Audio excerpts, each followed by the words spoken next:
சென்னை என்றவுடன் சட்டென உங்கள் நினைவுக்கு என்ன வரும்? கடல், பகட்டான கட்டடங்கள், பிறகு கூவும் நதியின் நாற்றமும் மாசுபாடும், இவை எல்லாம் தானே உங்கள் நினைவுக்கு வரும். இப்போது சென்னையின் ஒரு அடையாளமாகி போன கோவம் இப்போது இருப்பது போல 100 ஆண்டுகளுக்கு முன்பு இல்லை. ஏன் கூவம் மட்டுமல்ல, மொத்த சென்னையும் அப்போது வேறு வடிவில் இருந்திருக்கிறது.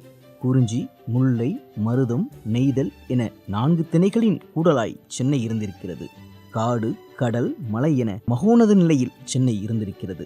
இப்போது சென்னையில் ஓடும் பக்கிங்காம் கால்வாயின் தோணியில் பாரதிதாசன் பயணித்திருக்கிறார்.